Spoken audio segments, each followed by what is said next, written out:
Hello friends, तो आज हम बात करने वाले क्षमादान यानी पार्डन के बारे में।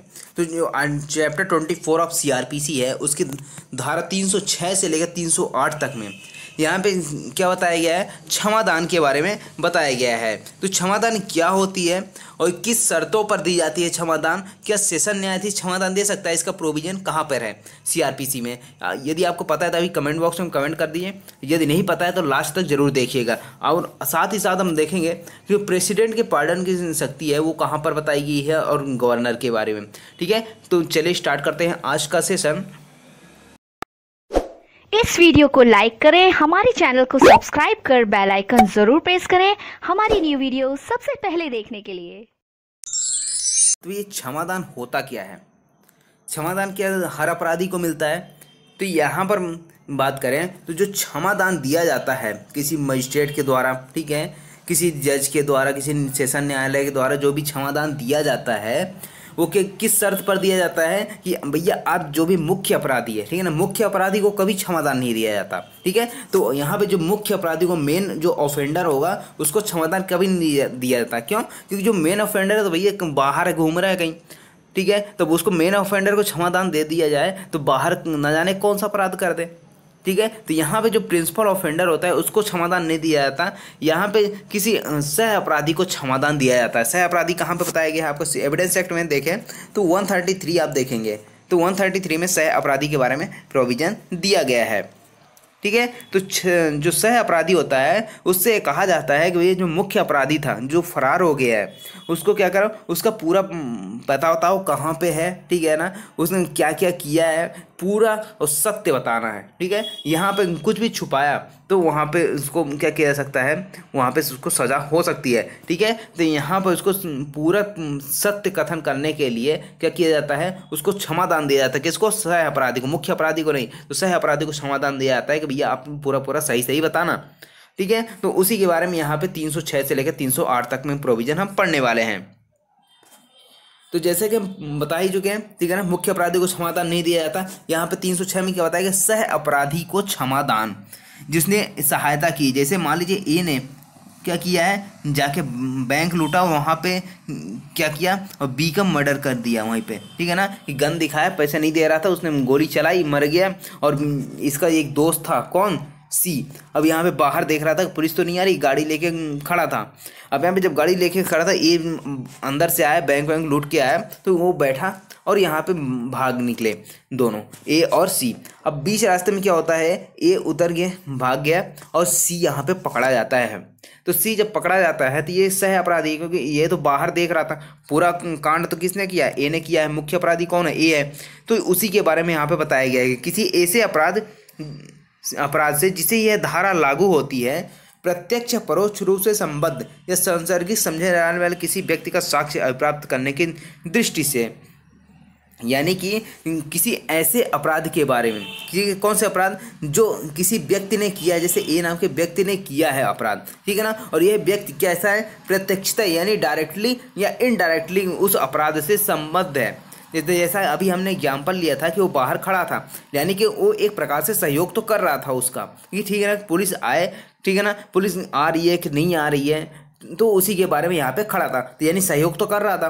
तो यहाँ पे वो क्या है, संसर्ग यानी संसर्गित समझे जाने वाला किसी व्यक्ति का साक्ष्य अभिप्राप्त करने की दृष्टि, यानी कि जो बाहर खड़ा हुआ व्यक्ति था उसका साक्ष्य अभिप्राप्त करने की दृष्टि से मुख्य न्यायिक मजिस्ट्रेट या महानगर मजिस्ट्रेट। अब यहाँ पे पावर किसको है, या तो मुख्य न्यायिक मजिस्ट्रेट है या फिर महानगर मजिस्ट्रेट है। इसको कौन से कंडीशन में दे सकते हैं, यानी कि किस स्टेज में दे सकता है ये क्षमादान, तो ये दे सकता है आपका अन्वेषण यानी कि इन्वेस्टिगेशन के दौरान भी दे सकता है उसको क्षमादान, जब इंक्वायरी चल रही है, जांच चल रही है, या फिर विचारण चल रहा है। इन तीनों में किसी भी स्टेज पर क्या कर सकते हैं, जो मुख्य न्यायिक मजिस्ट्रेट है और महानगर मजिस्ट्रेट क्षमादान दे सकते हैं। किसको? सह अपराधी को। और अपराध की जांच या विचारण करने वाला प्रथम वर्ग मजिस्ट्रेट, यानी कि यदि मान लीजिए जो प्रथम वर्ग मजिस्ट्रेट है जो अपराध की जांच या विचारण कर रहा है, वो क्या कर सकता है, जो जांच और विचारण के किसी भी स्टेज पर उस व्यक्ति को क्षमादान इस शर्त पर कर सकता है। सबसे पहले तो यहाँ पे आप देख लीजिए पावर, ठीक है ना, तो जो मुख्य न्यायिक मजिस्ट्रेट है और महानगर मजिस्ट्रेट है, ये किस स्टेज पे क्षमादान दे रहे हैं, ये तो तीनों स्टेज पे दे रहे हैं। कौन कौन सा, या तो इन्वेस्टिगेशन है, इंक्वायरी है, या फिर ट्रायल, ठीक है। तो इन तीनों में कौन दे रहा है क्षमादान? मुख्य न्यायिक मजिस्ट्रेट और महानगर मजिस्ट्रेट। लेकिन यदि मान लीजिए जो इंक्वायरी एंड ट्रायल इन दोनों स्टेज में कौन दे रहा है? जो प्रथम वर्ग मजिस्ट्रेट जो अपराध का विचारण कर रहा है, जांच या विचारण कर रहा है, ठीक है। तो जेएमएफसी को पावर कहाँ पे है? सिर्फ इंक्वायरी एंड ट्रायल के दौरान यहाँ पे क्या कर सकता है? क्षमादान कर सकता है। लेकिन यहाँ पे कंडीशन क्या है? जो क्षमादान जब किया जाता है तो एक कंडीशन के साथ किया जाता है। तो यहाँ पे किस शर्त के साथ किया जा रहा है? कि वह अपराध के संबंध में, यानी कि जो अपराध किया गया है उसके संबंध में और उसके किए जाने में, चाहे कर्ता या दुष्प्रेरक के रूप में, यानी कि जो मेन ऑफेंडर प्रिंसिपल ऑफेंडर था उसके या फिर दुष्प्रेरक के रूप में किसी से संबद्ध प्रत्येक अन्य व्यक्ति के संबंध में सब परिस्थितियों का जिनसे उसकी जानकारी हो पूर्ण और सत्य प्रकट ना कर दें, ठीक है। तो यहाँ पे क्या है कि उसको यहाँ पे क्षमादान किस शर्त पर दी जा रही है? कि वो पूर्ण और सत्य प्रकट करे। यदि वह ऐसा नहीं करता है तो यहाँ पे उसको क्षमादान नहीं दिया जाएगा। तो ये तो बात हो गई कि क्षमादान किसको और कब दिया जाता है, किस स्टेज पर दिया जाता है। तो आपको 2-3 चीज़ें याद करनी है, ठीक है ना, इस सेक्शन में। तो सबसे पहला क्या है कि यहाँ पे अन्वेषण, जांच और विचारण तीनों स्टेज पर कौन दे रहा है? या तो मुख्य न्यायिक मजिस्ट्रेट या फिर महानगर मजिस्ट्रेट। और ये इंक्वायरी और ट्रायल, और इंक्वायरी एंड ट्रायल में कौन दे रहा है? आपको जो जेएमएफसी यानी जुडिशियल मजिस्ट्रेट फर्स्ट क्लास का है, वो जो जांच या विचारण कर रहा है उस अपराध का, वही क्या कर सकता है? क्षमादान दे सकता है। किस शर्त के साथ? जो भी जानकारी है, जो भी अपराध किया गया है, चाहे कर्ता के द्वारा किया गया हो चाहे दुष्प्रेरक के रूप में किया गया, वो सारी जानकारी क्या करें? उसका पूर्ण और सत्य प्रकट करें, ठीक है। ये यहाँ पे बता दिया गया है। अब यहाँ पे जो यहाँ पे ना लिखा है ये ना नहीं आएगा, ठीक है। पूर्ण और सत्य प्रकट करे, ठीक है ना, ये चीज़ यहाँ पे होगी ना, यहाँ पे गलती से लिखा हुआ है, ठीक है। तो यहाँ पे दूसरी चीज़ आती है सब क्लॉज 2 कि यहाँ पे सब सेक्शन 2 क्या कहती है? यह धारा निम्नलिखित को लागू होती है। अभी जो क्षमादान किया जा रहा है वो कौन से अपराध में होगा ये बताया गया आपका सब क्लॉज 2 में।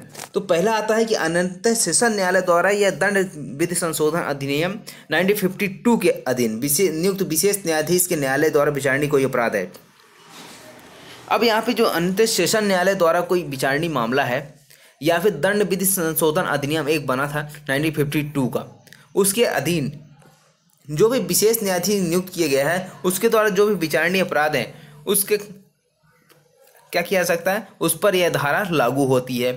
दूसरी चीज आती है कि ऐसे कारावास जिसकी अवधि 7 वर्ष तक की हो या अधिक कठोर दंड से दंडनीय कोई अपराध हो, यानी कि जब क्षमादान दिया जा रहा है वो कौन से अपराध में होगा? जो 7 वर्ष तक का कारावास से दंडनीय होगा या 7 वर्ष से अधिक का होगा, यानी 7 से कम नहीं होना चाहिए, 7 वर्ष तक होना चाहिए या फिर 7 से अधिक का होना चाहिए, तभी उस पर क्षमादान दिया जा सकता है। किसके द्वारा? मुख्य न्यायिक मजिस्ट्रेट द्वारा, महानगर मजिस्ट्रेट द्वारा या फिर प्रथम वर्ग मजिस्ट्रेट के द्वारा, ठीक है।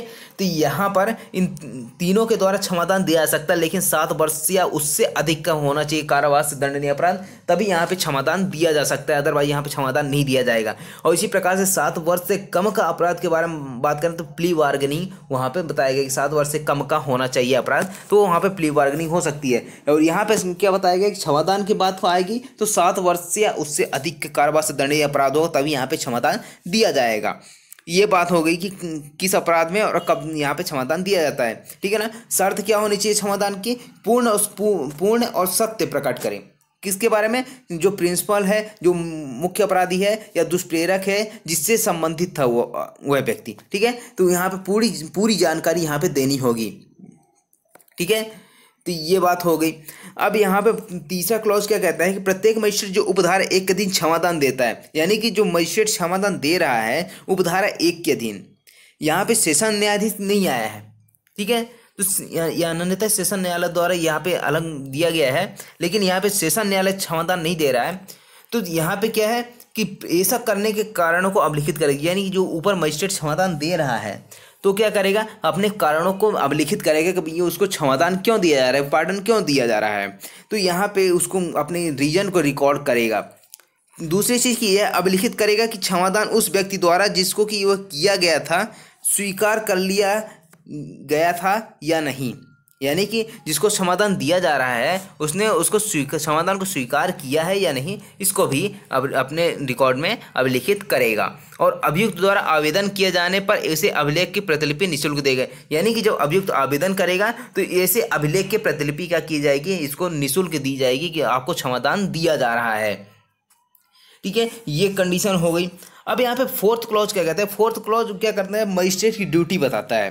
तो मजिस्ट्रेट की ड्यूटी क्या है कि उपधारा 1 के अधीन क्षमादान स्वीकार करने वाले प्रत्येक व्यक्ति की अपराध का संज्ञान करने वाले मजिस्ट्रेट के न्यायालय में और पश्चातवर्ती विचारण में यदि कोई हो साक्षी के रूप में परीक्षा की जाएगी।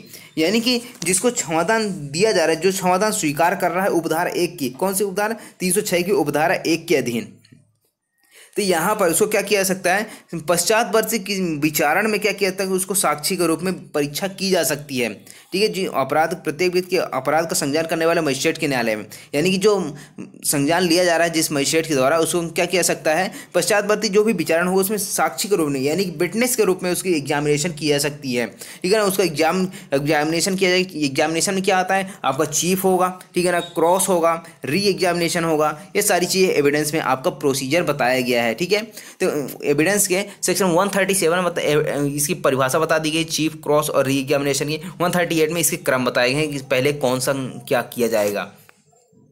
दूसरा चीज आता है कि प्रत्येक व्यक्ति को जब तक कि वह पहले से ही जमानत पर ना हो, यानी कि यदि वह पहले से जमानत पर नहीं है तो विचारण खत्म होने तक अभिरक्षा में निरुद्ध रखा जाएगा।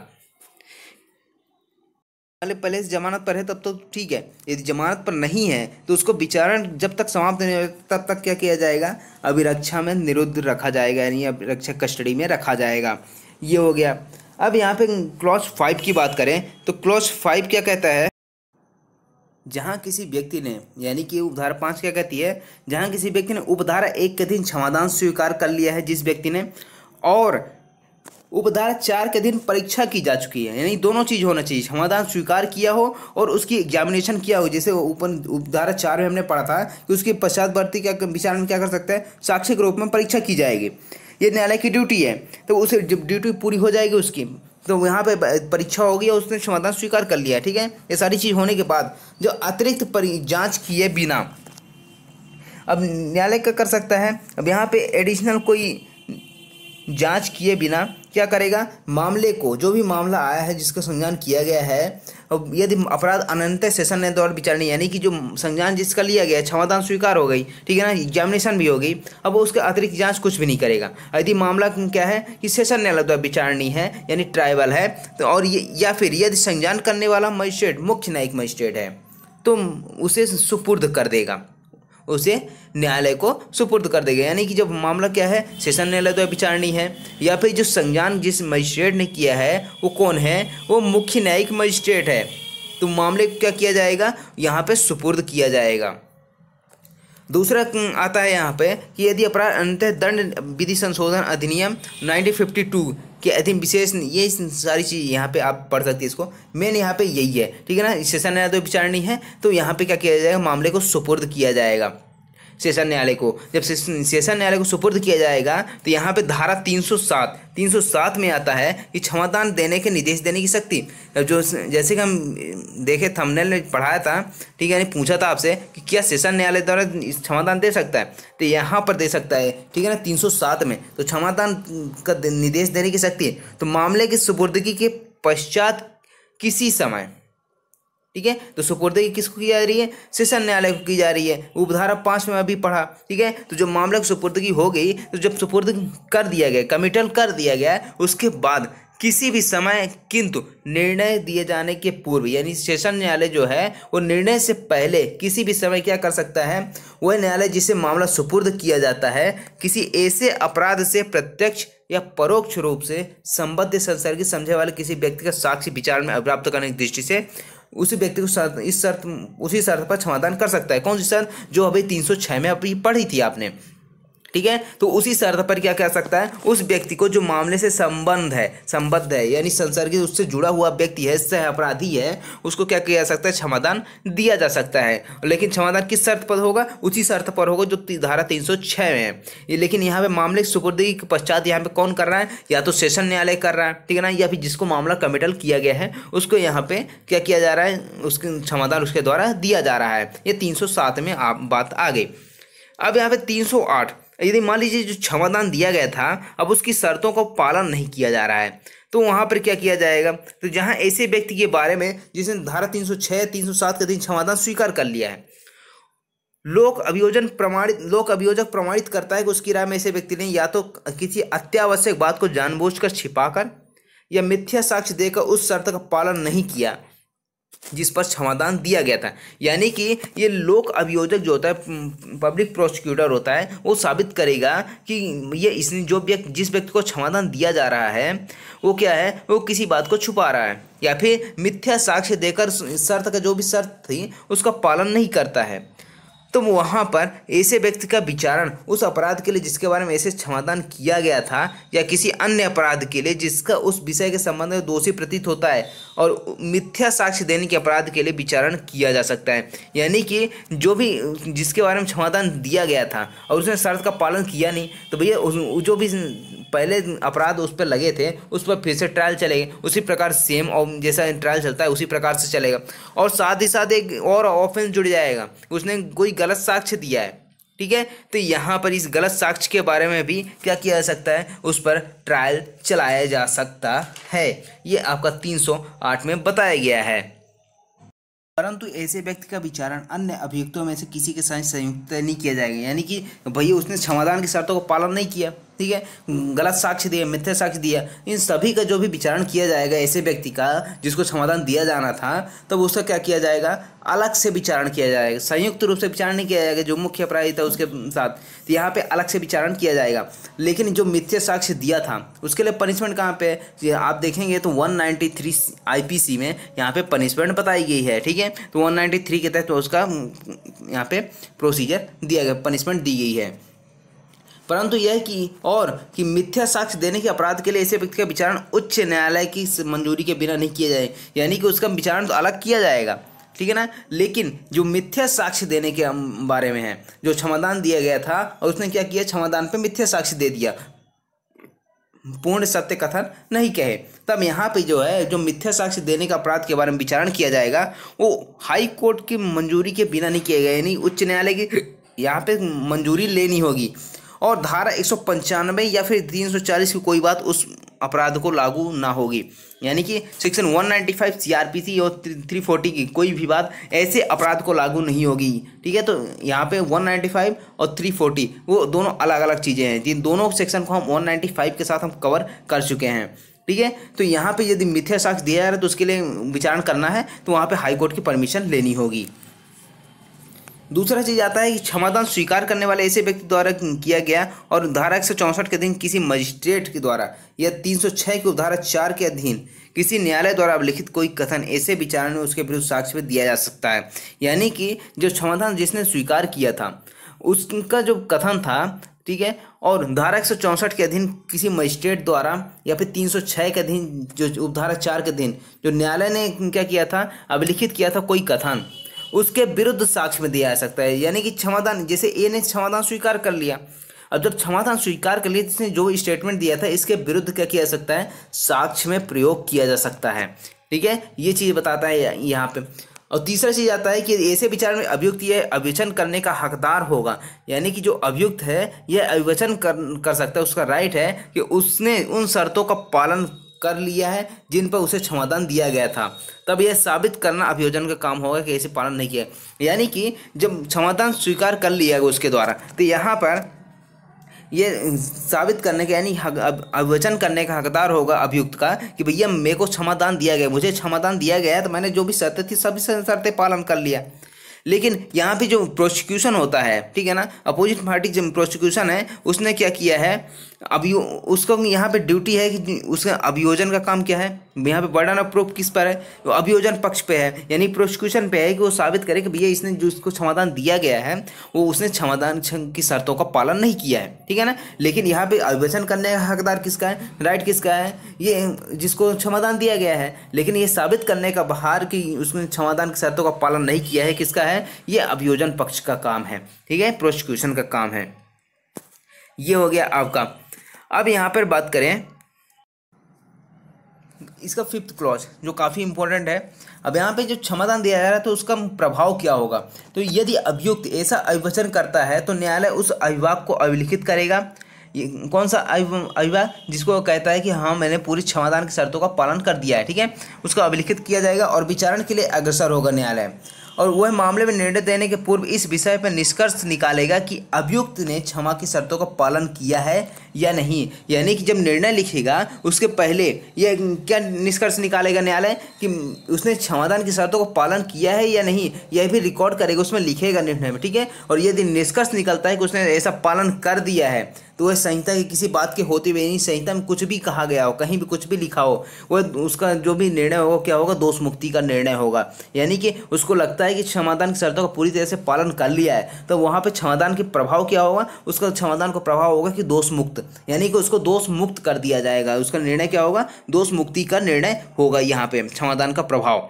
ये बात करता है आपका क्लॉज 5। तो क्षमादान के प्रभाव के बारे में बात करें तो क्लॉज 5 ऑफ 308 बात करता है, ठीक है। तो आई होप आपको ये पूरा समझ में आया होगा क्षमादान से रिलेटेड। अब क्षमादान के संबंधित प्रावधान एक और है, ठीक है ना, जैसे प्रेसिडेंट है यानी कि राष्ट्रपति है, वो राष्ट्रपति क्षमादान कहाँ पे देता है, जो आप देखेंगे आर्टिकल 72 में किसके यहाँ पे पार्डन करने की शक्ति किसके पास है, राष्ट्रपति के पास। उसी प्रकार से आप देखेंगे 161, यहाँ पे 161 आर्टिकल देखेंगे तो यहाँ पे किसको है, यहाँ पे गवर्नर यानी कि जो हमारा राज्यपाल होता है उसको पावर यहाँ पे दी गई है, कुछ क्षमादान दे सकता है। लेकिन ये कंडीशन दोनों की अलग अलग दी गई है, ठीक है ना। ये जब हम इसको पढ़ेंगे तो पूरा डिटेल में देखेंगे, ठीक है। आई होप आपको ये पूरा समझ में, यदि आपको समझ में प्लीज़ एक लाइक ज़रूर करिएगा, ठीक है।